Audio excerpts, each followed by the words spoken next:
Bismillahirrahmanirrahim. Assalamualaikum warahmatullahi wabarakatuh. Innal hamdalillah nahmaduhu ta'ala wa nasta'inuhu wa nastaghfiruh wa nastahdihi wa natubu ilaih wa na'udzu billahi min syururi anfusina wa min sayyiati a'malina. Man yahdihillahu fala mudhillalah ومن يضلل فلا هادي له أشهد أن لا إله إلا الله وحده ربي لا شريك له وأشهد أن محمدا عبده ورسوله قال الله تعالى في القرآن الكريم يا أيها الذين آمنوا اتقوا الله حق تقاته ولا تموتن إلا وأنتم مسلمون أما بعد فيا أيها الحاضرون اعلموا أرشدكم الله فإن أصدق الحديث كتاب الله وخير الهدي هدي محمد صلى الله عليه وآله وسلم اللهم علمنا ما ينفعنا وانفعنا بما علمتنا وزدنا علما. Para ummahat wa akhwat fillah rahimani wa rahimakumullah. Kita masih di pembahasan yang pertama dari risalah ini. Kita sudah sampaikan riwayat dari Abi Hurairah radhiyallahu taala anhu tentang kisah dua orang yang masuk Islam berbarengan yang dikisahkan oleh Thalhah bin Ubaidillah radhiyallahu taala anhu. Dan dari riwayat ini kita bisa memahami betapa berharganya waktu yang diberikan Allah Subhanahu wa taala kepada manusia.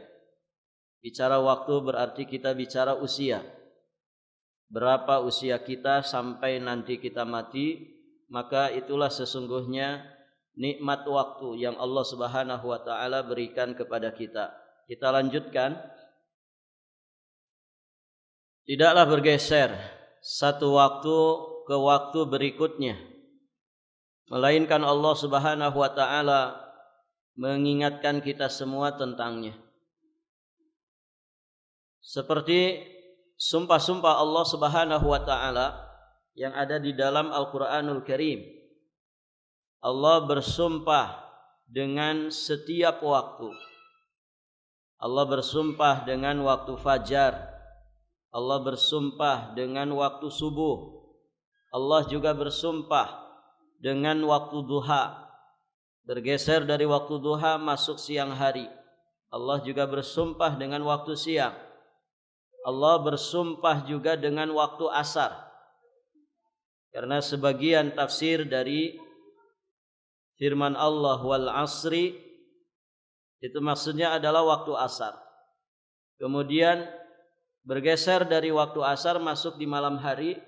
Allah Subhanahu wa taala pun menjadikannya sebagai alat sumpah. Wal-laili idza yaghsha. Nah, semua itu dimaksudkan untuk menanamkan kesadaran tentang waktu yang sangat penting, yang sangat berharga, serta menjadi modal dasar bagi manusia. Jadi kalau orang tidak mendapatkan Ramadan alias nyawanya keburu hilang, ajalnya keburu tiba, maka tentu fadilah Ramadan tidak bisa dia dapatkan. Jadi modal dasarnya, modal utamanya adalah kita memiliki waktu. Kita diberi kesempatan hidup, kita diberi usia yang panjang. Allah Subhanahu wa taala berfirman di surat Al-Hasyr ayat ke-18. Ya ayyuhalladzina amanu taqullaha wal tanzur nafsum ma qaddamat lighad wattaqullaha innallaha khabirum bima ta'malun. Wahai sekalian orang-orang yang beriman, bertakwalah kalian kepada Allah, dan hendaknya setiap diri memperhatikan, melihat, meneliti apa yang telah diperbuatnya untuk hari esok, yakni hari setelah kita meninggalkan alam dunia yang fana ini. Kemudian kata Allah, dan bertakwalah kepada Allah. Sesungguhnya Allah itu maha mengetahui apa yang kamu kerjakan. Dalam ayat ini, ibu-ibu yang dirahmati Allah, setidak-tidaknya ada 2 jenis tafakur yang harus kita miliki. Yang pertama adalah tafakur hisab. Tafakur hisab. Tafakur hisab itu adalah kita mentafakuri, menghayati, meresapi apa yang sudah berlalu pada diri kita dalam hidup ini. Jadi mengevaluasi masa-masa yang telah lalu. Ini namanya tafakur hisab. Kemudian juga terkandung di dalam ayat ini jenis tafakur yang kedua, yakni tafakur isti'dad. Tafakur isti'dad maksudnya kita mentafakuri sejauh apa, sebesar apa persiapan yang sudah kita persiapkan untuk menghadapi hari esok. Wal tanzur nafsum ma qaddamat li ghadin. Ya, 2 jenis tafakur inilah yang harus selalu rutin ya kita lakukan. Apa yang sudah berlalu pada diri kita dalam kehidupan ini itu ditafakuri untuk diambil hikmah dan juga pelajarannya. Pun demikian mentafakuri ya masa yang akan datang dengan cara kita isti'dad, punya persiapan-persiapan yang matang, persiapan lahir dan batin, persiapan iman, persiapan ilmu dan juga amal saleh. Nah, ini penting untuk dilakukan. Makanya sahabat yang mulia Umar ibn Khattab radhiyallahu taala anhu, beliau mengatakan hasibu anfusakum qabla an tuhasabu. Hisablah diri-diri kalian sebelum kalian dihisab oleh Allah Subhanahu wa taala di kehidupan akhirat. Kita sering sampaikan apa fungsinya hitung-hitungan itu, Ibu? Dalam bahasa syariat muhasabatun nafs. Kalau kita hitung-hitungan, apa fungsinya?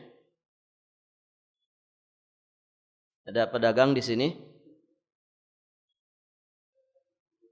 Barakallahu fikum. Supaya kita tahu apakah kita beruntung atau kita rugi. Kita bisa mengevaluasi. Nah, dievaluasi apa yang sudah berlalu dalam hidup ini. Coba cek ada dosa enggak yang belum ditobati. Terus digali. Koreksi diri kita sendiri, evaluasi diri kita sendiri. Kalau kita mendapatkan yang baik-baik dari masa yang sudah berlalu pada diri kita, maka segera syukuri. Karena syukur itu akan menambahkan kebaikan, akan menambahkan kenikmatan yang Allah Subhanahu wa taala berikan kepada kita. Pun demikian kalau kita mendapati hal-hal yang buruk di masa yang lalu, hal-hal yang jelek di masa yang telah berlalu, dan itu pasti ada, maka segera bertaubat kepada Allah Subhanahu wa taala. Nah, ini fungsi evaluasi atau tafakur hisab. Untuk kita mensyukuri apa yang sudah kita lakukan dari kebaikan-kebaikan, dan kita segera bertaubat kepada Allah Subhanahu wa taala dari keburukan-keburukan masa lalu kita. Kemudian ada tafakur isti'dad. Tafakur isti'dad yakni apa persiapan yang harus kita lakukan sebelum kita menghadapi ajal kita. Kalau kemudian kita mendapatkan kebaikan di masa yang lalu, berarti tafakur persiapannya ya tingkatkan kebaikan-kebaikan itu.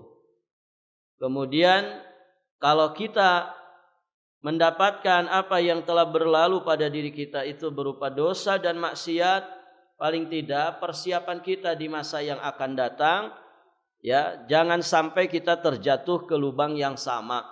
Atau para jamaah yang dirahmati Allah, paling tidak meminimalisir kesalahan dan dosa di masa yang akan datang. Harapannya adalah kita menjadi hamba Allah yang muttaqin, yang berhak mendapatkan surga Allah Subhanahu wa taala. Karena Allah mengatakan, ketika menjelaskan surga, surga itu uiddat lil muttaqin. Telah Allah persiapkan untuk orang-orang yang bertakwa. Barakallahu fikum. Nah, di sini tentang pentingnya waktu. Jadi orang itu akan selamat di akhirat kalau dia punya rutinitas muhasabah yang ketat. Karena tanpa muhasabah ini sulit bagi orang untuk mengevaluasi dirinya, mendeteksi dirinya. Banyak orang yang merasa baik-baik saja, soleh-soleh saja, karena ternyata dia lalai di dalam mengevaluasi diri. Pada hakikatnya sesungguhnya masih terlalu banyak PR untuk jiwa dan raganya yang harus diperbaiki. Nah, dengan evaluasi inilah, dengan dua jenis tafakur tadi, insyaallah ta'ala ya kita akan mendapatkan faidahnya. Ya, sehingga kita lebih bisa bertakwa kepada Allah Subhanahu wa taala. Berikutnya, di dalam sunnah juga terdapat banyak sekali peringatan tentang berharganya waktu sebagai akar dan puncak segala nikmat.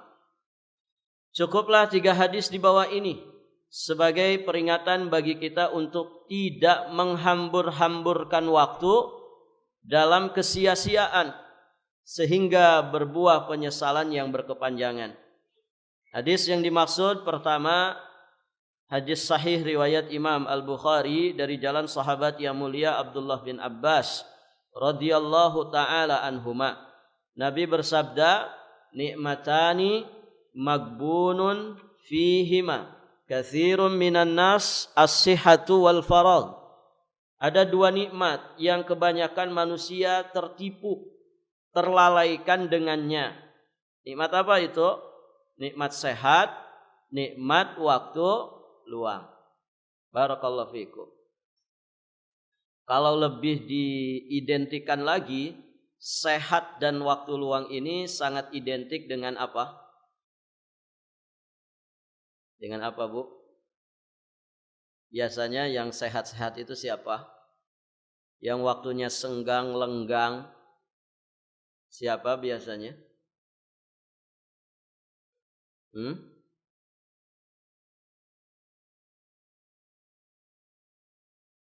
Tidak ada yang jawab?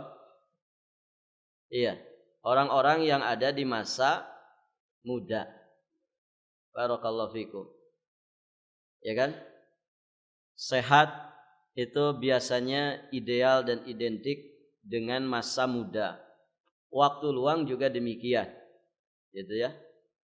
Sering ada pada anak-anak muda. Nah, di sini para jamaah yang dirahmati Allah, Nabi mewanti-wanti kita supaya menjaga masa muda. Kenapa? Karena masa muda yang identik dengan kesehatan dan waktu luang itu sering dijadikan momen oleh manusia untuk menghambur-hamburkan waktu, bahkan mungkin untuk berfoya-foya. Barakallahu fikum. Maka jaga ini sehat kita, jaga waktu luang kita sebelum kita sakit-sakitan, sebelum kita tersibukkan dengan segala urusan. Manfaatkan waktu luang, al-faragh. Nah, ini pentingnya waktu. Kapan orang itu bisa merasakan betapa berharganya waktu? Ketika dia sudah sedikit waktu, ketika dia sudah sempit, serba sibuk. Nas'alullah al-afwa wal afiyah wassalam. Pun demikian, banyak orang yang baru nyadar, banyak orang yang baru tersadarkan betapa berharganya dan mahalnya kesehatan dikala dia itu jatuh sakit. Makanya hadis-hadis seperti ini harus sering dibaca. Hadis-hadis seperti ini harus sering diingatkan kepada sesama kita supaya kita tidak terlena dengan masa sehat, supaya kita tidak terbuai dengan waktu luang. Barakallahu fikum. Berikutnya, Nabi SAW bersabda, "La tazulu qadama 'abdin yaumal qiyamati hatta yus'al an arba'i khisalin." Hatta yus'ala an arba'i khisalin an umrihi fima afna wa an syababihi fima ablah wa an malihi min aina iktasabah wa fima anfaqah wa an ilmihi madza amila fihi. Kata Nabi, tidak akan bergeser kedua kaki seorang hamba pada hari kiamat nanti sampai ditanya tentang 4 perkara. Yang pertama adalah tentang umurnya. Untuk apa dia habiskan? Nah, di sini poinnya. Umur kita dihabiskan untuk apa? Kemudian masa muda, untuk apa dia gunakan? Kemudian hartanya, kalau harta ada 2 pertanyaannya. Dari mana dia dapatkan dan untuk apa dia habiskan? Kemudian satu lagi tentang ilmunya. Sejauh apa dia mengamalkan ilmunya? Poinnya adalah pada kalimat an umrihi fi ma'afnah. Umurnya digunakan untuk apa? Kemudian wasyababihi fi ma'ablah, dan masa mudanya ya digunakan untuk apa? Barakallahu fikum. Di sini kita sering tidak lulus ya. Ujian masa muda. Ujian masa muda. Enaknya masa muda itu diapain? Ada yang pernah muda di sini? Enaknya masa muda itu diapain? Dinikmatin ya, difoya-foyakan gitu ya. Kan begitu ya. Ada istilah orang mumpung masih muda. Muda foya-foya gitu kan. Main ke sana kemari. Itu biasanya ambisi-ambisi anak muda. Semua gunung didaki gitu kan. Semua lautan diselami gitu ya. Kalau bisa keliling dunia. Begitu. Itu masa muda. Kalau orang tidak punya bimbingan iman, tidak punya bimbingan ilmu, ya pasti nurutin hawa nafsunya. Dan hawa nafsu itu menyeret kepada yang buruk-buruk, kan begitu. Masa muda itu ya sering identik dengan foya-foya, identik dengan beragam macam permainan, identik dengan beragam macam petualangan dan lain sebagainya. Begitulah masa muda.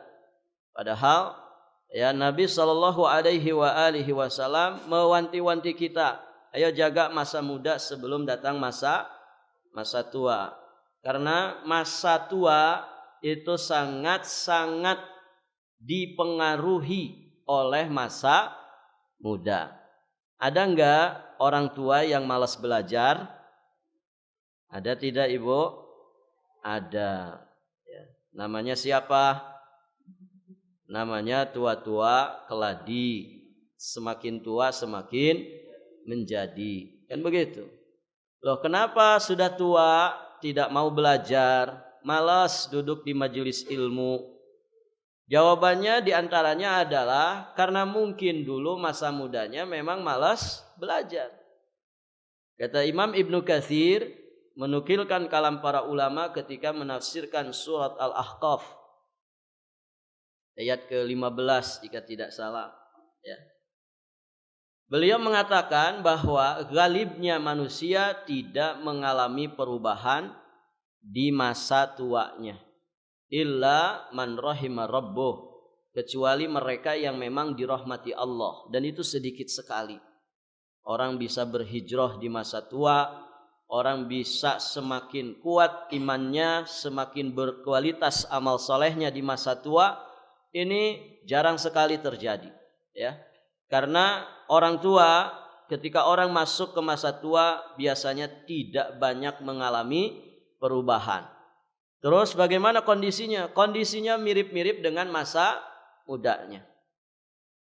Ada enggak orang tua yang masih ambisi besar untuk mendapatkan seperti apa yang didapatkan oleh anak muda? Ada? Ada. Ambisi manusia yang tidak akan pernah mengalami masa tua adalah ambisinya terhadap dunia. Dunia itu apa?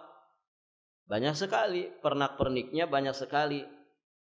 Terkumpul pada 3 fitnah dunia. Sampai dikenal dengan ada istilah tahta harta wanita. Barakallahu fikum. Baik. Jadi Umur ini akan dimintai pertanggungjawaban. Masa muda juga demikian. Akan dimintai pertanggungjawaban di hadapan Allah Subhanahu wa taala. Kalau disebut masa muda masih ingatkan Ibu? Usia berapa sampai berapa?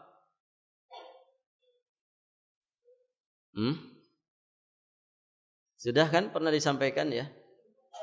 Masih ingat masa muda itu dari usia berapa sampai berapa?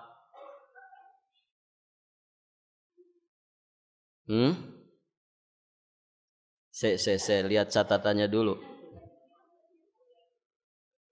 Di sebelah mana dicatatnya itu ya? Sudah kok pelajarannya. Berapa, Bu?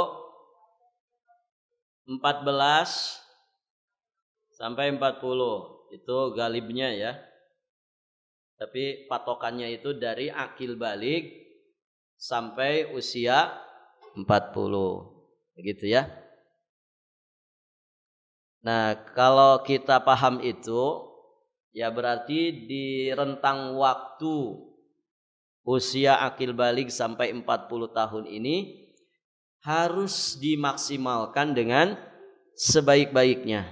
Jangan difoya-foyakan, jangan dihambur-hamburkan. Ibu, kalau pengen tetap soleh di masa tua, ayo kita menempa diri kita waktu masa muda dengan kesolehan. Kalau kita ingin tetap semangat di dalam belajar, menuntut ilmu, ayo mumpung masa muda, lelah letihkan jiwa raga kita untuk tolabul ilmi. Insya Allah, Allah jaga itu sampai di masa tua. Nah, demikian ibu-ibu yang dirahmati Allah. Kemudian selanjutnya Nabi SAW bersabda di satu riwayat hadis dari jalan sahabat yang mulia Ibnu Abbas radhiyallahu taala anhuma. Kata Nabi SAW, "Igtanim khamsan qabla khamsin." Jaga 5 perkara sebelum datang 5 perkara yang lainnya. Syababaka qabla haramika. Perhatikan di sini. Masa mudamu jaga sebelum datang masa tua. Wasihataka qabla saqamika, jaga masa sehatmu sebelum datang masa sakitmu. Wa ghinaka qabla fakrika, jaga masa-masa kayamu sebelum datang kefakiran. Wa faraghaka qabla syughlika, dan jaga masa luangmu sebelum datang kesibukan. Ya kan? Ibu, ketika belum punya anak dengan setelah punya anak, beda tidak kesibukannya? Beda. Nah, mumpung belum punya anak, misalkan yang belum punya anak, ayo maksimalkan. Begitu ya. Anak punya 1, maksimalkan. Kalau anaknya banyak gimana?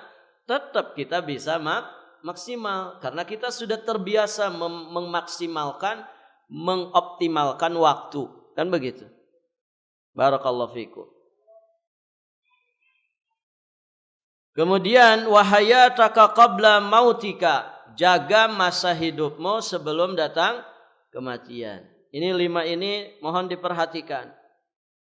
Masa muda, masa sehat, masa lapang, masa luang, kemudian masa kaya dan masa hidup. Perhatikan sebelum datang apa yang menjadi lawannya. Barakallahu fikum. Coba perhatikan 5 poin di sini.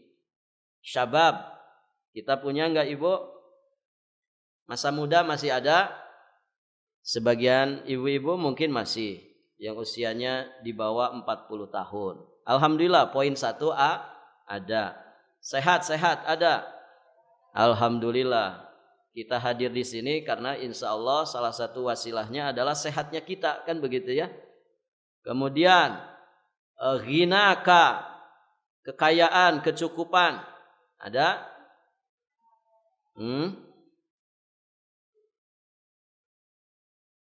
Di sini orang kaya semua, ibu. Gak mau ngaku. Kalau kaya bilang kaya gitu ya, jangan pura-pura kere. Nanti dikerein beneran. Alhamdulillah kita ini orang kaya. Apa kayanya ibu? Kaya. Cuman kitanya saja yang merasa miskin. Loh, kita masih hidup saja itu kekayaan yang luar biasa. Ibu, mau saya beli mata ibu satu saja 1 miliar. Nggak mau kan? Nggak mau, karena paham ustadznya nggak punya duit segitu. Ini loh mahal, mata kita ini mahal. Kalau ada orang mau beli, nggak mau kita jual. Ya kan, saking mahalnya. Barakallahu fiikum. Artinya insya Allah, kalaupun kita nggak kaya, Allah itu kasih kita kecukupan. Ya kan? Kenapa orang merasa kurang? Ya gara-gara dirinya sendiri yang selalu ambisi terhadap dunia. Orang itu selama belum mati, selama itu pula rezekinya akan Allah berikan. Yang penting itu cukup. Kalaupun tidak berkelimpahan, yang penting cukup. Cukup. Kalau pengen bangun rumah, cukup. Pengen beli mobil, cukup.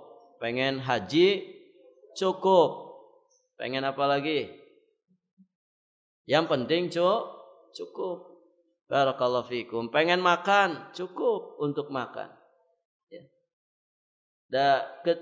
Kebutuhan kita itu tidak banyak sebetulnya ibu ya. Yang banyak itu keinginan. Ya tidak. Ada orang kaya sekali makan 5 piring? Enggak ada.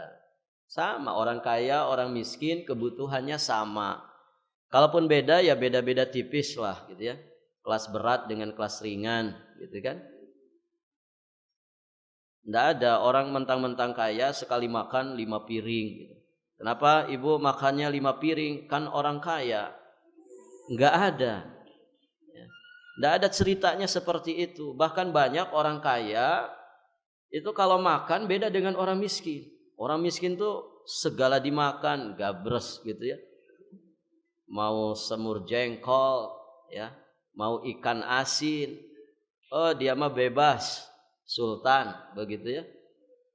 Orang kaya Masya Allah ya, nasinya ditimbang harus sekian gram. Ya, kalau makan daging juga ditimbang sekian gram. Padahal dia beli pabrik daging saja bisa. Dan begitu. Allah maha adil. Yang penting kita itu cukup. Yang penting kita itu sehat. Ini alhamdulillah kecukupan ada pada diri kita, ya kan? Rezeki loh ibu. Ada air putih di depan ibu. Ada enggak? Itu rezeki bu. Air putih ini nanti dimintai pertanggungjawaban. Ada hadisnya itu. Makanan, minuman itu nanti akan dihisab di hadapan Allah. Kenapa? Karena dia rezeki, nikmat. Begitu ya. Belum lagi kalau ada yang lainnya. Ya, snack, berekat. Gitu. Masya Allah. Kadang pengajian itu lengkap dengan makanan. Begitu. Ini Masya Allah rezeki semua. Rezeki semua. Kekayaan, kecukupan. Ghinaka. Ya, qabla fakrika. Kemudian faraghaka, waktu luang. Kita punya waktu luang tidak ibu? Alhamdulillah. Kita punya waktu luang. Buktinya apa? Ibu bisa meluangkan waktu ke sini. Kalau ibu sibuk dengan urusan dunia, mungkin tidak akan bisa hadir di sini. Hadirnya kita di sini berarti kita punya waktu luang dan meluangkan waktu untuk kita bersimpuh thalabul ilmi. Hayataka qabla mautika juga ada pada diri kita. Kita saat ini masih hidup, alhamdulillah, masih bernafas. Berarti 5 nikmat ini terkumpul pada diri kita. Nah, Nabi di sini mewanti-wanti, jaga nih 5 nikmat Allah ini. Jaga 5 anugerah Allah Subhanahu wa taala yang disebutkan di dalam hadis ini sebelum kita mendapatkan apa yang menjadi lawannya. Begitu. Kalau 5 anugerah ini kita jaga, insya Allah Allah Subhanahu wa taala akan menjaga kita di saat kita mendapatkan lawannya. Ya. Masa muda itu kalau dijaga, kemudian kita masuk masa tua, masa muda kita hilang, insya Allah masa tua kita akan tetap terjaga.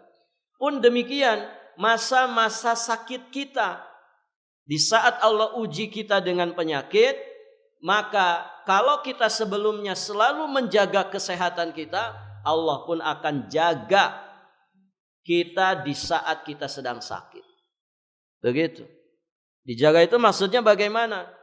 Sakitnya kita, masa tuanya kita, masa fakirnya kita, masa-masa sibuknya kita, dan kematian kita, semuanya ada di atas ridho Allah.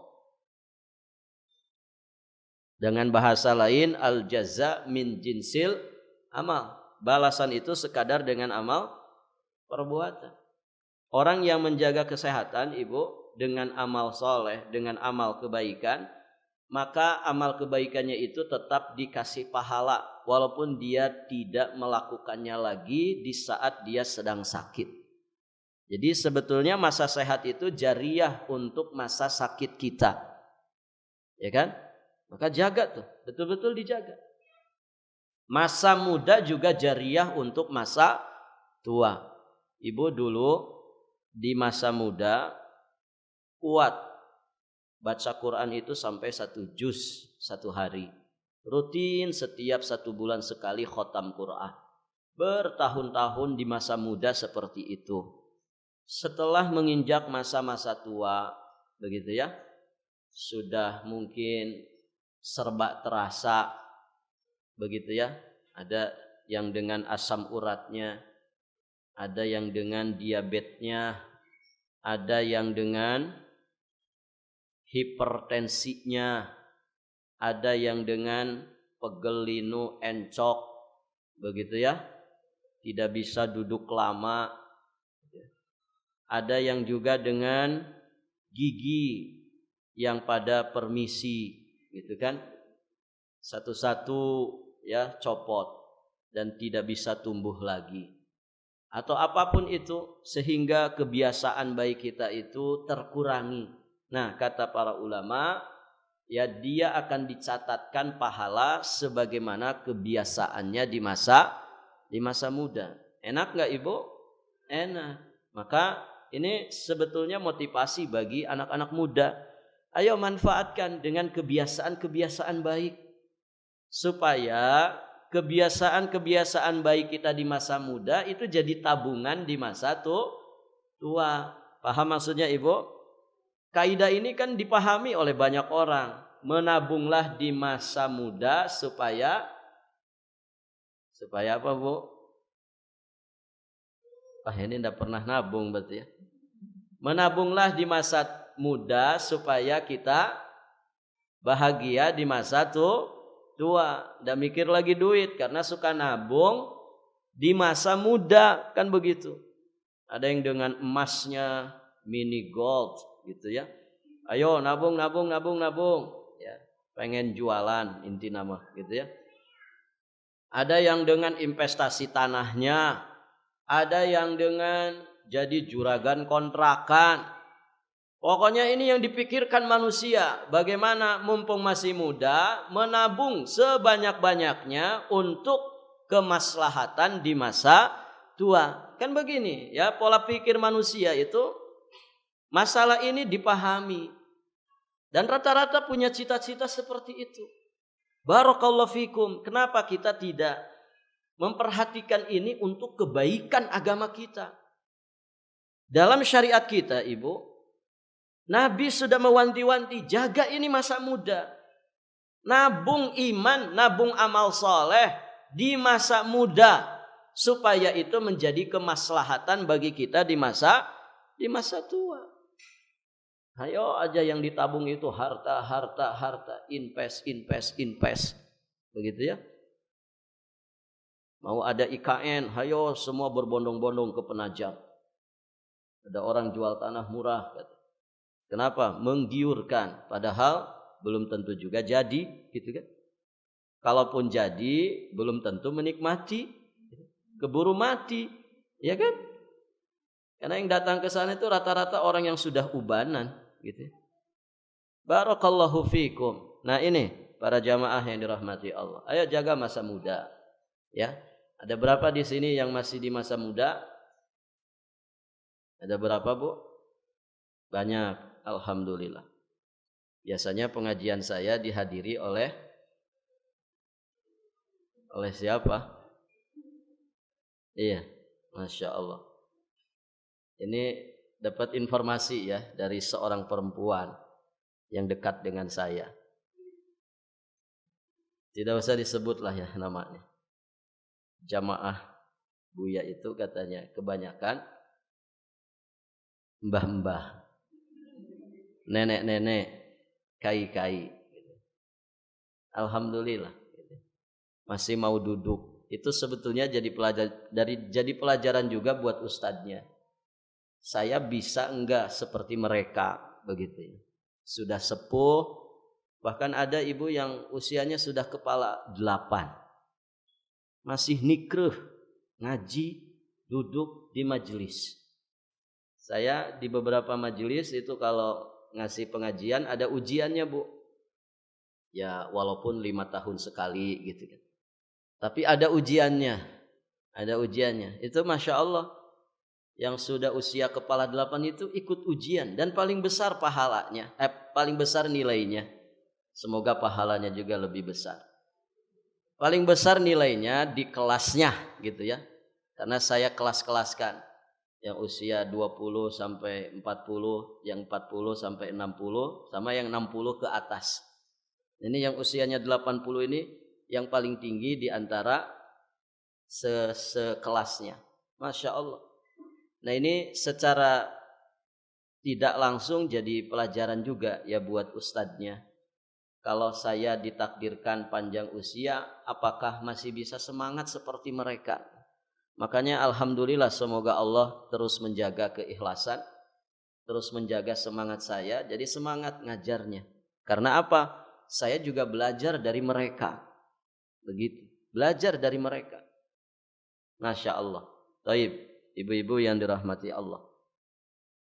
Jadi jaga ya masa muda demi kemaslahatan masa tua. Di dalam athar salafun saleh terdapat juga banyak sekali wejangan tentang betapa mahalnya waktu. Di antaranya Arif al-Yamani rahimahullahu ta'ala beliau berkata, inna min i'radillahi 'anil 'abdi an yushghilahu bima la yanfa'uh. Sesungguhnya di antara tanda Allah berpaling dari seorang hamba adalah ketika dia disibukkan dengan perkara yang tidak bermanfaat bagi dirinya. Ibu, kalau kita sibuk dengan hal-hal yang sia-sia, apalagi sibuk dengan dosa dan maksiat, berpindah dari satu dosa ke dosa yang lainnya, berpindah dari satu maksiat ke maksiat yang berikutnya. Na'udzubillah. Ini sesungguhnya pertanda bahwa Allah berpaling dari diri kita.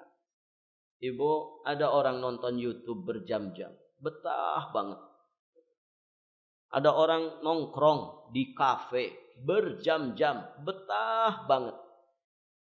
Disuruh duduk di majelis taklim 1 jam, resah gelisah. Kapan nih Ustadz nih selesai pengajian? Begitu. Jadi dia hadir tapi yang dipikirkan kapan selesai, kapan pulang. Baru nongol di pengajian, sampai jam berapa pengajiannya? Sudah tanya pulangnya. Baru juga datang. Barakallahu fikum. Taib, ibu-ibu yang dirahmati Allah. Ini masa-masa kita saat ini, masa-masa yang penuh dengan fitnah. Beragam macam wasilah untuk orang itu menghambur-hamburkan waktu itu begitu besar sekali, ya, begitu besar sekali. Maka kita berlindung kepada Allah, jangan sampai Allah berpaling dari diri kita.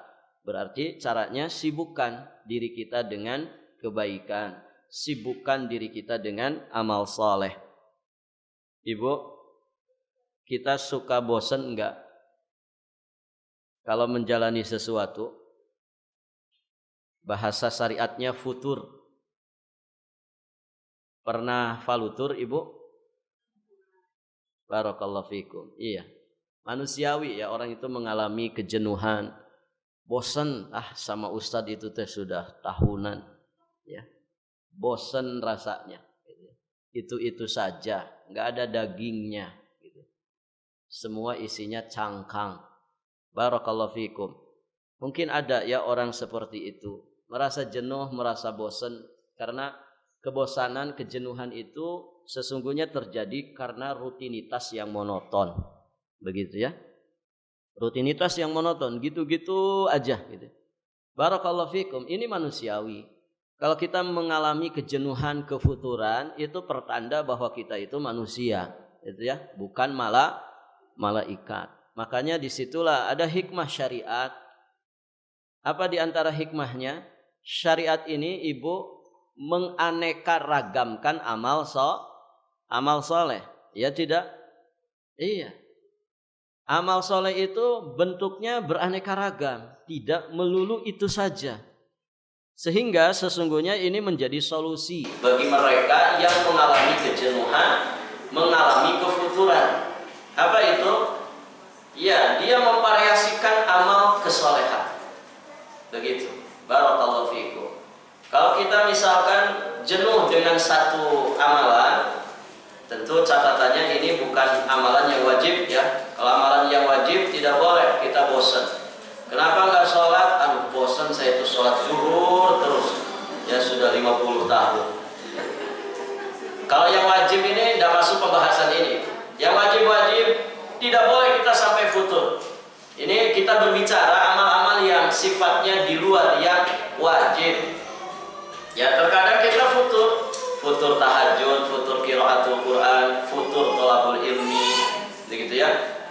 Di pembahasan-pembahasan tertentu. Nah ini terkadang kita mengalaminya. Nah cara mengantisipasinya diantaranya adalah dengan kita memvariasikan amal soleh. Ya. Ibu misalkan futur, aku sholat duha tuh kok malas begitu ya, mager kata orang, malas gerak. Coba variasikan, cari hobi ibu apa? Hobi ibu apa bu? Masak misalkan ya. Ada yang tidak hobi masak di sini? Dipertanyakan keperempuanannya. Hobi masak misalkan ibu, masak aja. Tapi setting supaya jadi amal soleh. Sok masak satu wajan besar, gitu ya. Sak daging ayam kesenangan ibu, gitu ya.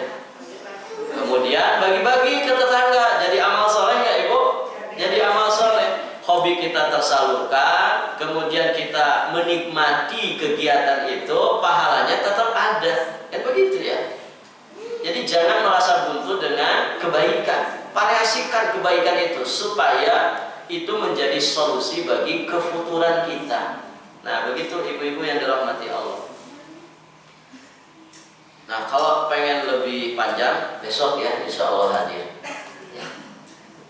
Kita akan bahas masalah itu di masjid mana itu? As-Salam Bandara. Insya Allah saya dengan guru saya, ustadz saya, sahabat saya, Ustadz Mufli, insya Allah. Silakan ibu ajak teman-teman hadir ya. Insya Allah kajiannya spesial, akan bagi-bagi hadiah. Mudah-mudahan bisa dapat voucher umroh gratis Ramadan kalau ada gitu ya. Barakallahu fikum. Tapi hadir jangan karena itunya ya. Jangan karena itu. Barakallahu fikum. Baik. Nah ini penting ya. Mengingatkan masalah kefuturan ini penting sekali. Karena memang jiwa ini harus selalu diingatkan. Fadzakir fa inna dzikra tanfa'ul mu'minin.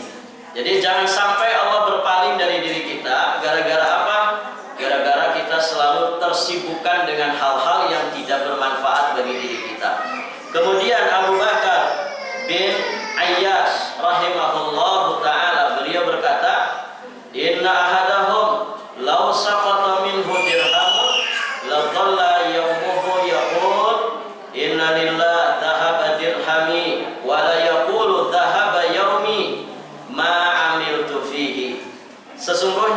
sebagian orang apabila kehilangan dirham. Dirham itu apa, Bu? Uang perak. Maka harinya dipenuhi oleh bayang-bayang kehilangan sambil berkata, innalillah, telah hilang uang dirhamku. Gitu ya. Kalau yang hilang itu duit, yang hilang itu harta, oh depresinya itu bisa berbulan-bulan. Gitu ya. Barakallahu fikum. Sedangkan ketika kehilangan waktu, dia tidak berkata, telah hilang hariku tanpa ada amal di dalamnya. Padahal ibu, mana yang lebih berharga, dinar dirham ataukah usia yang Allah berikan kepada kita? Usia ini gak ternilai harganya. Makanya judul di depannya tadi apa? Modal dasar. Dia modal. Banyak orang ketika kehilangan harta luar biasa sampai diumumkan di mana-mana. Tapi tidak ada yang pernah bersedih ketika 1 jam saja dia kehilangan waktu tanpa amal saleh. Nasallallahu alaihi wasallam. Berikutnya kesimpulan catatan renungan. Sebaik-baik manusia adalah yang paling panjang usianya dalam ketaatan kepada Allah. Sudah berapa kali Ramadan yang pernah kita alami semenjak akil balik sampai saat ini? Sok hitung masing-masing, Ibu.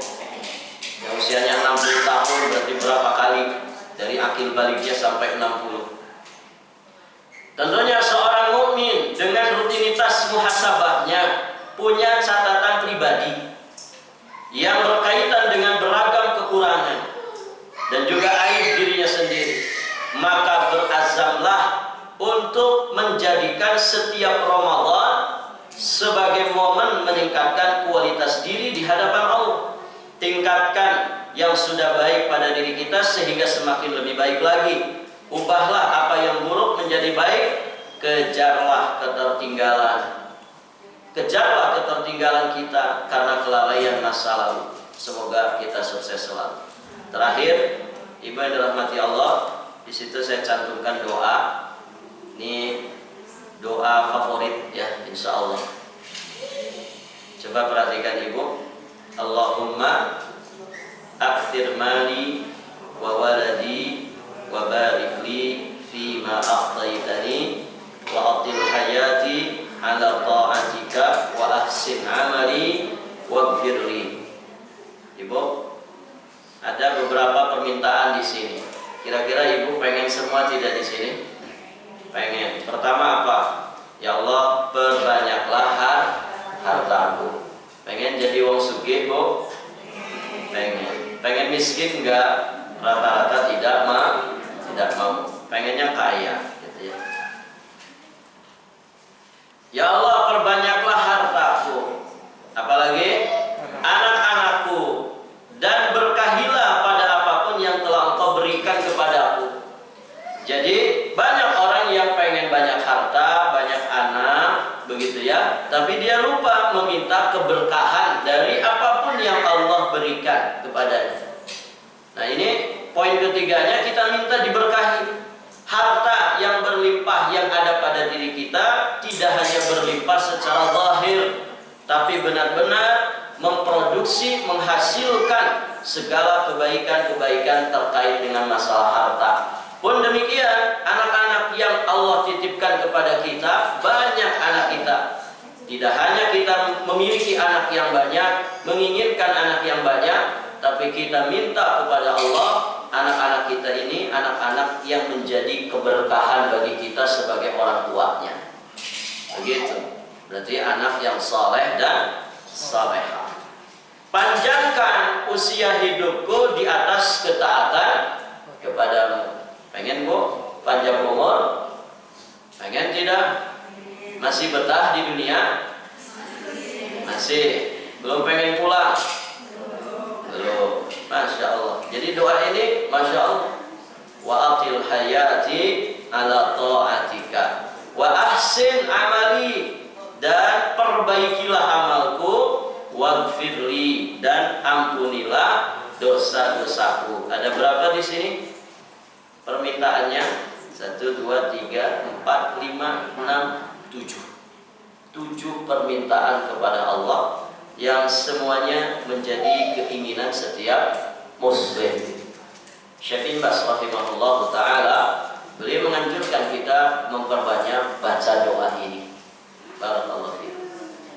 Ada yang sudah hafal doanya? PR lagi ya. PR. Silakan dihafalkan doanya. Yang hafal sekarang boleh pulang duluan. Kayak anak SD aja. Memang waktunya pulang ini ya. Barakallahu fiikum. Saat ibu kasih waktu 2 menit, silahkan hafalkan. Hafalkan doanya. Allahumma aghfir mali wa waladi wa barik li fima a'taitani wa atil hayati ala ta'atika wa ahsin amali wa ghfirli. Doa ini diambil dari doanya Nabi untuk sahabat yang mulia Anas bin Malik radhiyallahu taala anhu. Baik. Barakallahu fiikum.